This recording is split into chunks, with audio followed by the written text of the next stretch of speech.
Olá, meu nome é Raoni Kuzmi, seja muito bem-vindo ao painel de entrevista do Beleza Antirracista.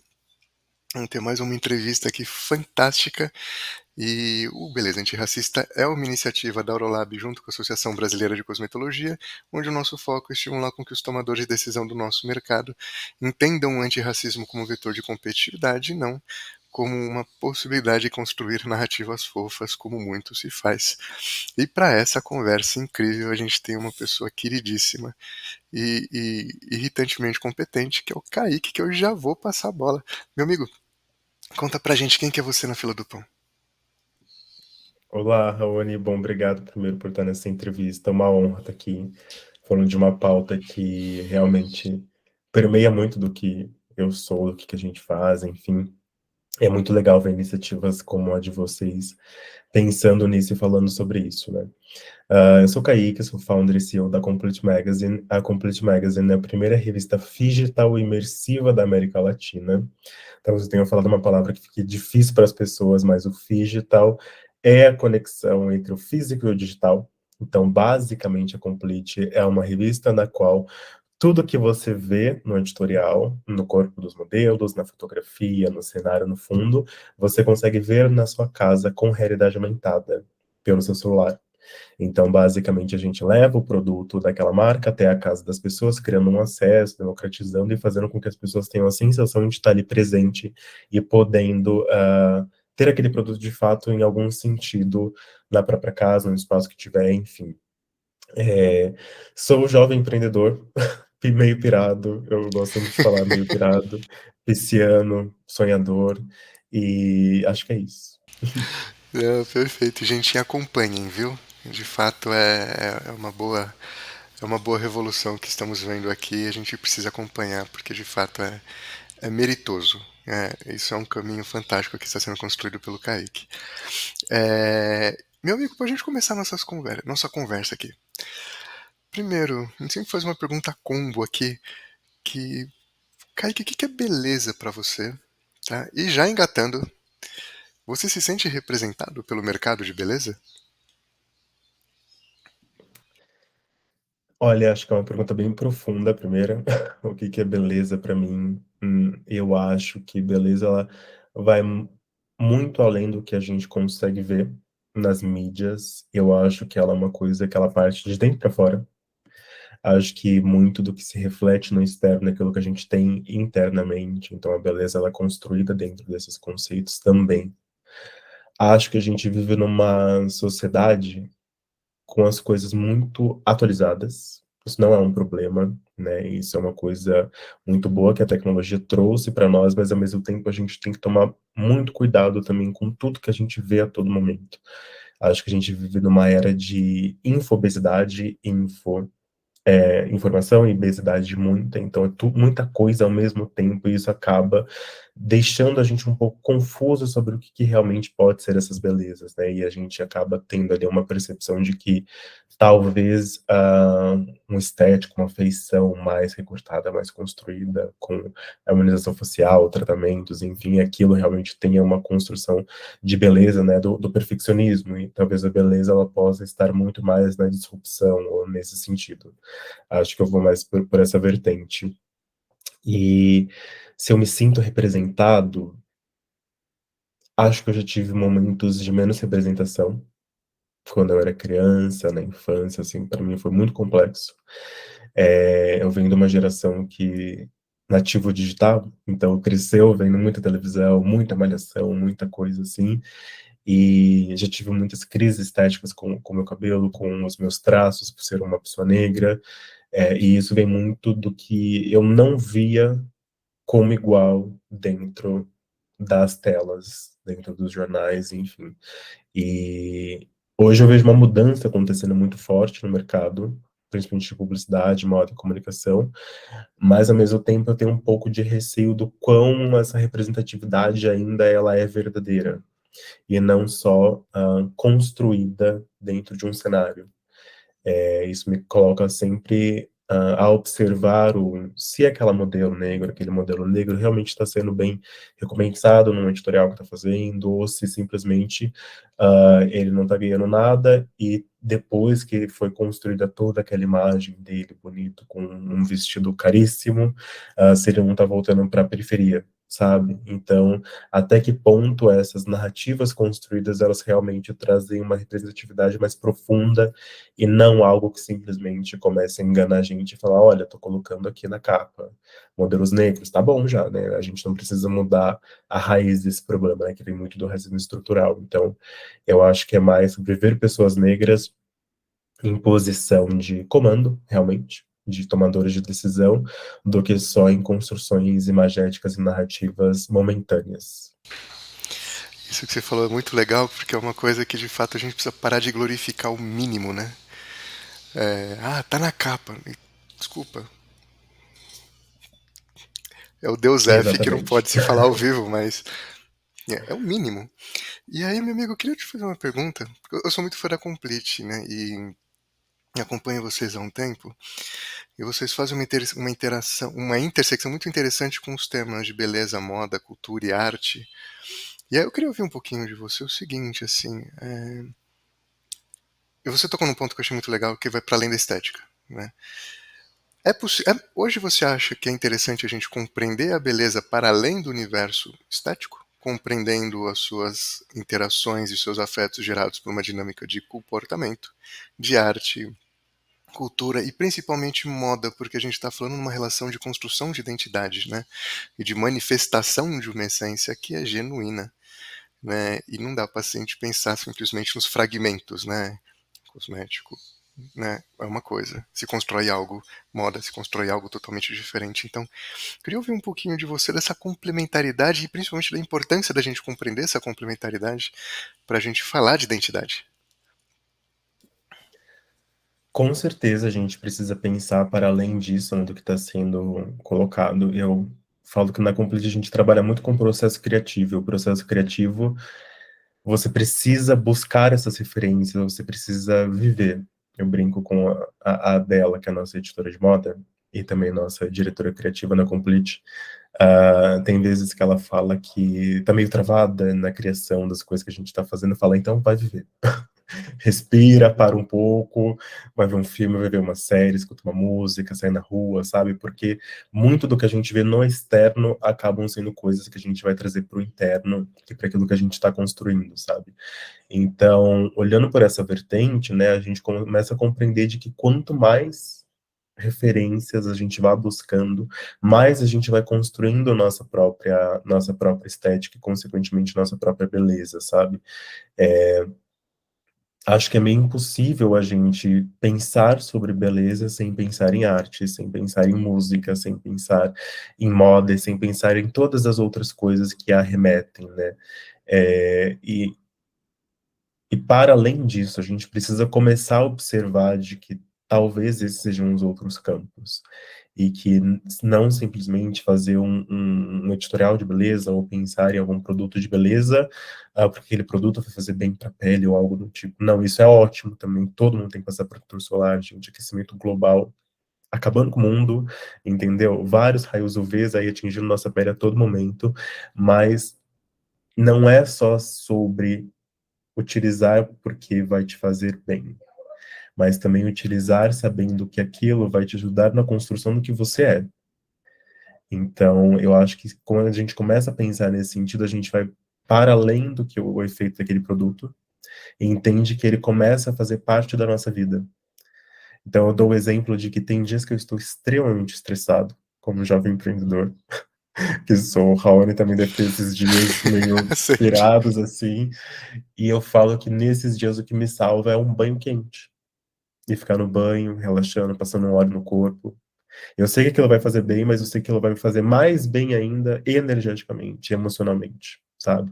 Então, acho que quando a gente junta esses dois combos, a gente não pensa em produtos só por aquilo que a gente vai estar observando, né, de químico ativo, mas também do que aquilo vai estar sendo presente na nossa própria vida. E isso é muito incrível que você trouxe, porque a gente começa a ver, né, o como a própria a nossa percepção sobre a nossa beleza é afetada por relações de, por exemplo, do Pantera Negra, né? As dinâmicas de afrofuturismo, as dinâmicas que aparecem nas artes, principalmente na moda como reflexo de um tempo que muitas vezes a gente quer resgatar, né? Quando a gente fala principalmente de ancestralidade, e a gente vê muitas vezes o mercado de beleza perdendo a oportunidade, mais uma vez, de fazer o mínimo, de enxergar essa complementaridade e falar: nossa, tive uma ideia para fazer um produto. Olha, que não é só simplesmente fazer uma maquiagem inspirada no Pantera Negra, mas entender os contextos, né? E Sim. como é que você enxerga hoje este cenário? Aí pensando no nosso cenário, cenário arte oriunda de essências negras, assim. Como é que você enxerga esse cenário? O que a gente, enquanto mercado de beleza, tem que aprender com isso? É, eu acho que a gente, por um bom tempo, a gente começou a ver muito mais uma transição daquela coisa do cliente comprando os produtos, enfim, aí a gente, dentro dessa era toda digital que a gente já vive, nessa transição para Web3, eu falo muito disso porque não adianta a gente pensar sobre marcas, pensar em construção de branding, pensar sobre tudo, sem pensar em tecnologia e como essa tecnologia está todo momento se atualizando. Então, dito isso, significa que as pessoas também vão se atualizando, sabe? A gente sai de uma era que é a do cliente, de você fazer o produto para vender, e a gente entra numa coisa que chama consumer centric.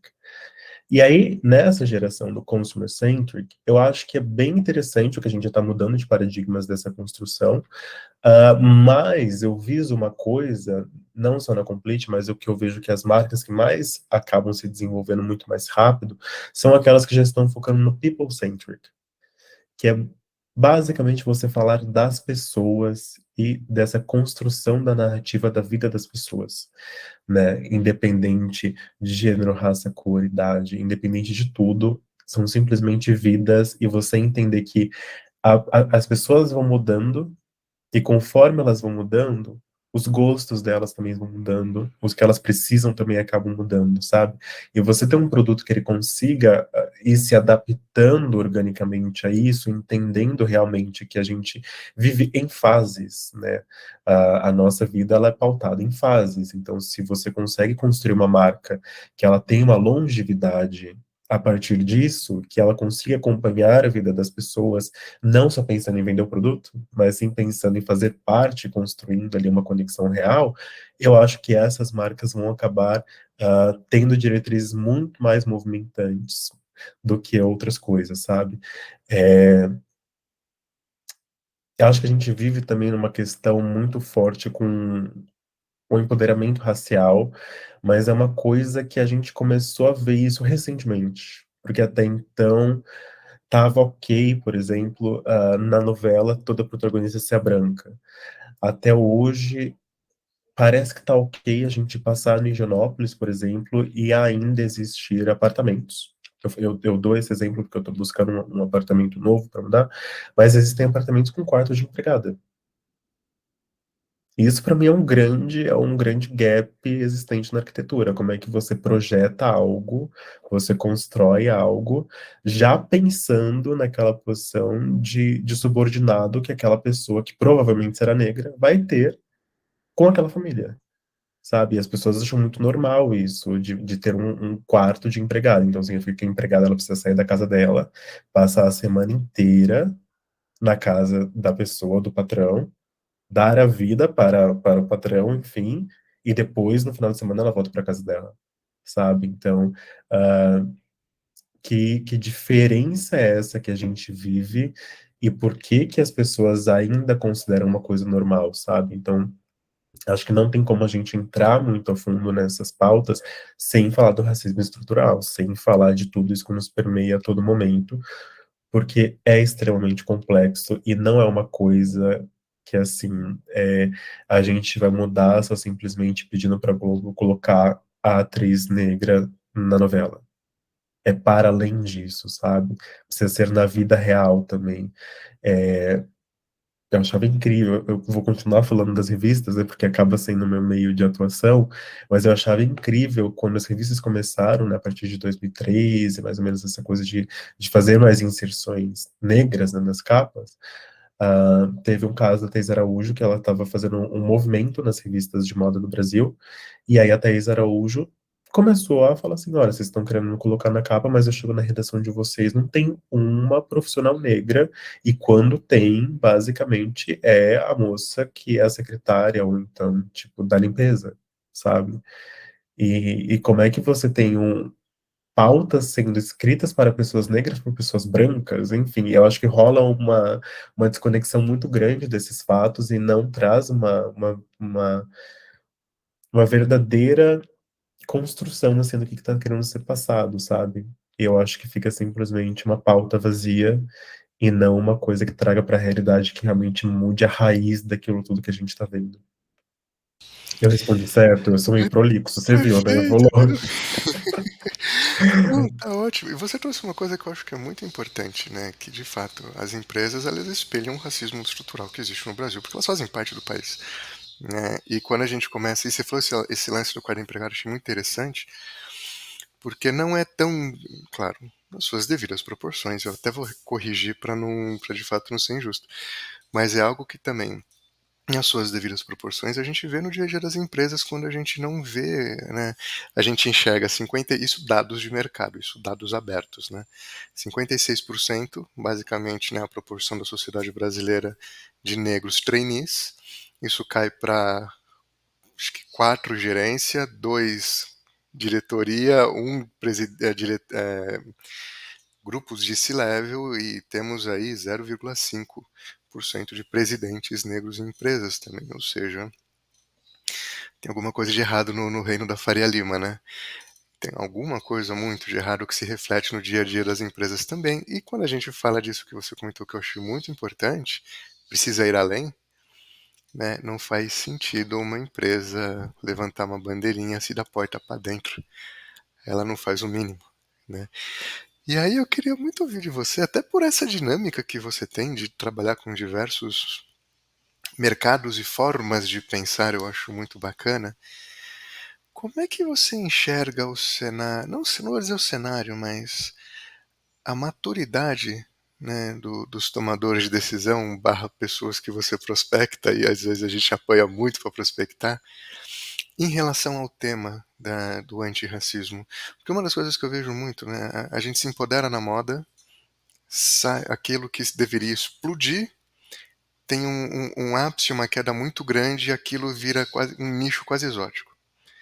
O mainstream tá lá, o surfista, bonitinho, descolado, tal, mas nunca tem essa estabilidade, né? É como se a gente ainda estivesse falando de cota e não de equidade, né? Então sempre tem uma coisa. Como é que você sente essa maturidade de quem está tomando a decisão, de quem está fazendo, tem quem está produzindo sobre essas relações? É complexo.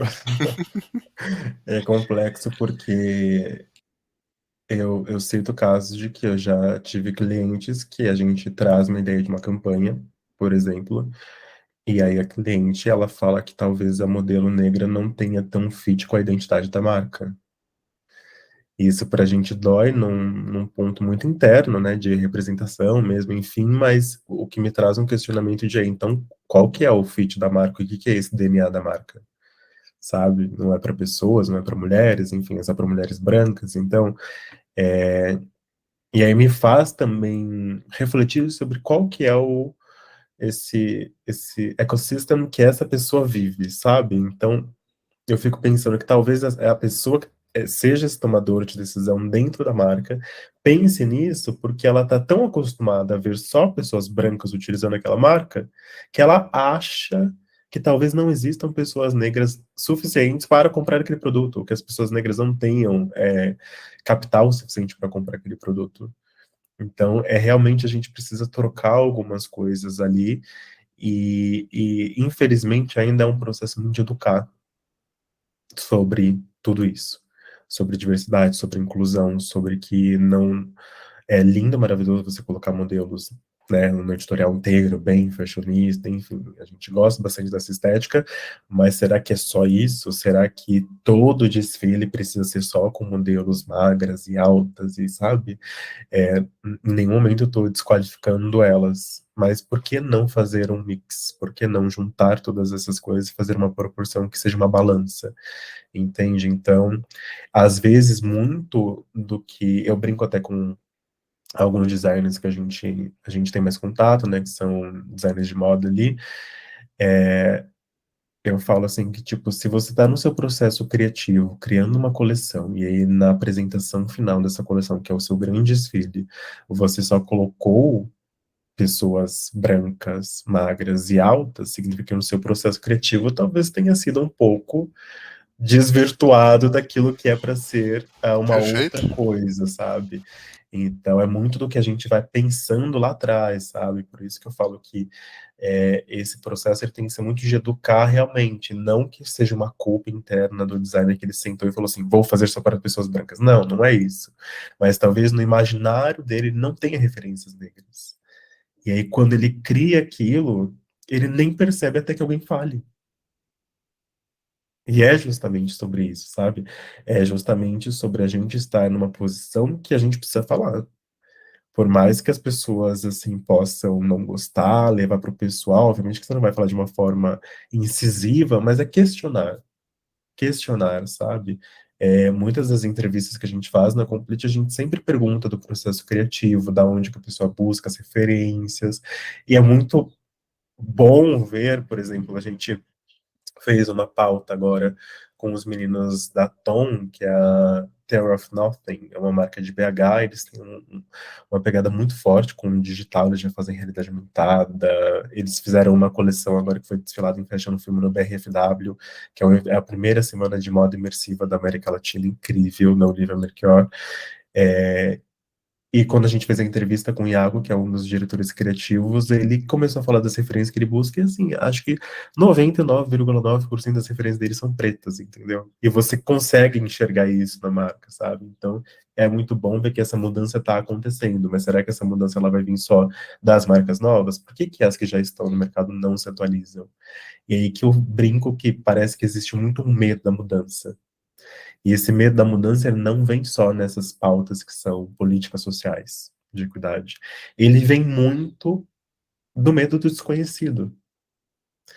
Quando a gente senta para falar com as marcas sobre o que é a Complete, sobre tudo que a gente faz, é extremamente complexo. Porque eu começo o pitch falando que é uma revista, aí eu falo que é uma startup, porque a gente é uma startup em modelo de uma revista, aí a marca entende um pouquinho, aí quando eu começo a falar de realidade aumentada, ela questiona, mas eu não preciso do óculos para ver, eu falo, não, você consegue ver com o seu celular, porque a gente é democrático, é imersivo. Aí quando eu entro pro NFT, a marca nem sabe o que é NFT, porque até então ela estava entendendo o que era e-commerce, entendeu? Então eu falo que é muito o medo do desconhecido, e o medo até de, tipo assim, na cabeça da marca, eu acho que é muito uma questão do tipo assim, nossa, mas agora que eu tô entendendo como é que funciona o e-commerce, como é que eu traciono para cá, como é que eu faço uma campanha diferente, eu vou ter que pensar numa realidade aumentada, eu vou ter que pensar no NFT. Eu acho que é muito disso, do tipo assim, nossa, agora que eu coloquei a modelo negra ali no editorial, eu preciso pensar em comunicar para essas pessoas, mas como é que eu falo disso, se eu nunca sou uma pessoa branca? Então, esses questionamentos, eu sinto que eles surgem internamente dentro da marca, e aí, com o medo do cancelamento que a gente vê acontecendo gigantescamente com a era do digital, a marca fala: precisamos nos atualizar, precisamos mudar. Só que aí não é simplesmente sair criando várias campanhas e botando pessoas negras em tudo, mas você fazer um movimento que ele comece desde a base da tua marca até aquilo que aparece na divulgação. Porque senão o boicote vem. Quando o boicote vem, aí a marca sofre. E ela fala, nossa, mas eu já coloquei a modelo negra, por que que ainda estou sofrendo um boicote? Significa que não foi mudado internamente, sabe? Perfeito, perfeito. E tem uma frase que eu sempre falo do. Eu não gosto de guru, mas essa frase dele eu acho incrível, do Drucker, que ele fala: a cultura engole estratégia no café da manhã. E é basicamente isso. Ou se muda a cultura, né? Ou se vai se criar só essas fragilidades e que não se sustentam. Esse é o grande ponto, né? Ou se muda por completo, ou espera pra cair. Não vai ter jeito. Exatamente. Exatamente. E, meu amigo, caminhando pro final aqui, com bastante pesar, que tá incrível a nossa conversa, queria te pedir duas gentilezas. Primeiro, que dica você daria pra quem ouviu o Kaique e falou eu quero ser Kaique como crescer? Porque vejo aqui uma referência, vejo aqui uma ousadia, sim, de querer transformar as coisas, democratizando tecnologias altamente complexas. É, e que puxão de orelha você daria num tomador de decisão que ouvir falar, mais um, falando que eu preciso mudar o rolê todo e que vai morrer na praia porque eu sou Deus e eu, enfim, meu umbigo é o dominante. Muito profundas essas perguntas, Raoni. Olha, quase uma terapia aqui. Vou falar até com a terapeuta, vou levar para psicanálise depois Que legal. essas questões. Mas eu acho que respondendo a primeira, que eu diria para um quero ser um Kaique existem dias que são difíceis, que a gente questiona muito, que a gente duvida muito, que a gente tem a síndrome do não pertencimento, de não faço parte, sabe, a síndrome do impostor, porque a gente está condicionado a uma sociedade a achar que a gente não pode acessar determinados lugares, espaços, enfim. E a gente precisa deixar isso um pouco de lado. Eu brinco, eu puxo muito para astrologia, porque foi o que me ajudou a entender mais as coisas, assim. Então, eu sou peixes com ascendente sagitário. Meu lado pisciano, ele vai extremamente emocional, assim, nas coisas. E acaba sentindo e pegando demais tudo, assim, e querendo solucionar todos os problemas do mundo. Uma coisa que a terapeuta fala para mim que é você não vai conseguir resolver todos os problemas do mundo. Mas talvez se você pensar em um probleminha de cada vez durante o dia, talvez você encontre soluções para eles. E eu acho que foi isso que eu entendi, assim, a gente não vai conseguir sanar todas as dores do mundo, mas talvez aquilo que a gente deixa para trás é a mudança que as pessoas vão ver lá na frente, sabe? E quando a gente entende esses lugares que a gente pode sim ocupar espaços, o que a gente tem que fazer é deixar a porta aberta para o resto passar. Não deixa fechar a porta, sabe? E não deixar fechar essa porta é você colocar realmente sua cara a tapa. E aí, respondendo a sua pergunta, né, para um tomador de decisão que ainda pensa, né, do tipo assim, vou ter que fazer essas mudanças, vou ter que pensar em realidade aumentada, vou ter que pensar em fazer pautas diferenciadas para pessoas negras, vai sim, porque a mudança sempre vem. Não adianta. Nada fica como mesmo. E se você quer deixar a sua marca como mesmo, então a sua marca está fadada a ter um dia que ela não vai mais existir. Se você realmente quer ter um capital para você comprar suas coisas, viver nesse mundo capitalista que a gente vive, então você precisa se atualizar. E se atualizar é atualizar a sua marca, porque a marca é reflexo daquilo que você é. Então não adianta nada você criar um branding que é extremamente falso, porque um dia um branding falso cai e a verdade sempre aparece. Isso é a coisa que eu mais entendi na vida. Então, é, a atualização não tem que vir porque o mercado demanda, mas sim porque talvez seja necessário você mesmo, tomador de decisão, mudar como pessoa. E entender que a gente vive num ecossistema. E se a gente vive num ecossistema, todo mundo tem que cumprir seu papel. Não adianta a gente fugir, a gente achar que porque a gente atingiu determinados lugares, a gente não precisa fazer mais nada, que a gente já está no nosso lugar estabelecido, porque nada fica como está. O mundo gira, as coisas se movimentam, e aquele lugar que a gente estava pode ser que ele mude de local, e a gente vai ficar parado. Então acho que é muito nesse sentido, assim. Perfeito, meu amigo. E uma última pergunta, aproveitando o viés terapêutico da conversa, Por favor. por que que os seus ancestrais se orgulham de você? Essa é forte. Essa é bem forte. É muito engraçado porque eu sou filho adotivo, né? Então eu fui adotado com 1 ano, meus pais são brancos, e eu sempre tive essas questões muito fortes com a identidade por conta disso. Não por ser uma culpa deles, porque eles criaram eu e meu irmão, que são dois meninos, né? Duas pessoas negras, mas eles tiveram que entender muito mais sobre tudo isso que é a nossa identidade, né? Então, por exemplo, até mais ou menos os meus 15, 16 anos, era muito comum eu só raspar a cabeça, porque era uma coisa que meu pai me ensinava que era mais fácil. Porque para ele era complexo cuidar de um cabelo crespo. E não porque ele achava feio, enfim, mas é porque ele não sabia como cuidar.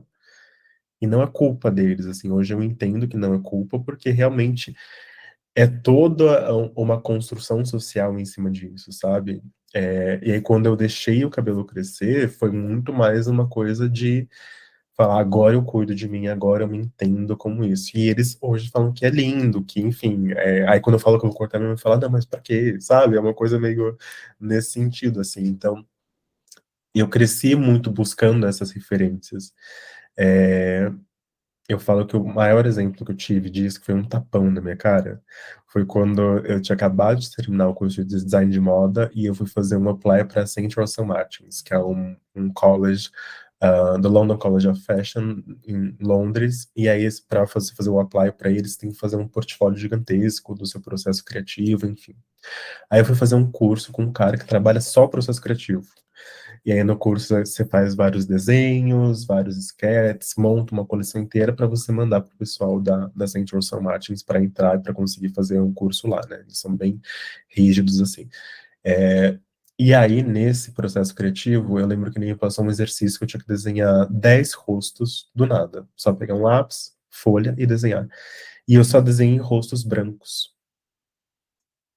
Aí o professor virou pra mim e falou: olha, tá lindo o seu desenho, só que assim, você percebeu que você só desenhou pessoas brancas? Aí foi um tapão, né? Que eu falei, meu Deus do céu, como assim? Aí ele falou: esse é um exercício que pega muito do nosso inconsciente coletivo, do que a gente vê de fora, em filme, na rua, em tudo, em música, enfim. E aí você traz isso para o estético, para o que você construiu. E ali eu comecei a mudar algumas chavinhas, sabe? E não que eu não consumisse Beyoncé, Rihanna, não, óbvio, amo, mas era uma coisa que não estava tão presente no meu dia a dia. Então eu continuo sempre buscando essas referências e acho que, respondendo, né, a sua pergunta agora, o que meus ancestrais se orgulhariam, eu acho que é de ter entendido como é ser uma pessoa negra em uma sociedade racista. E depois de ter entendido isso, não ter ficado preso na raiva, no rancor e no ódio, porque eu vejo ainda muitas pessoas negras presas nessa essência que eu considero uma coisa que não é tão boa pra gente. E entendido que a mudança ela precisa ser feita hoje e aplicar ela no dia a dia. Perfeito. Perfeito, meu amigo. Kaique, queria te agradecer imensamente e espero que você tenha gostado, porque a gente de certo adorou. Obrigado, eu amei, que bom que você gostou. Obrigado mesmo. Ah, eu que agradeço. Obrigado mesmo, meu amigo. Parabéns por essa jornada e que muitos te escutem, te tenham como referência, porque de fato dá muito orgulho ver a gente, ver gente despontando, nossos despontando e pegando a mão. Não no sentido paternalista, mas pegando a mão para segurar a porta, para que outros passem. E passem. E com autonomia, com originalidade. E isso é muito Sim, orgulho, e dá muito orgulho. Então, parabéns. obrigado. Eu falo que a gente tem que começar segurando a porta, depois a gente pega a marreta, quebra a parede inteira. Aí Perfeito. depois que quebrou, a gente constrói um prédio inteiro. E é isso. E todos juntos, né? E Isso todos que é muito juntos. importante. Meu amigo, Exatamente.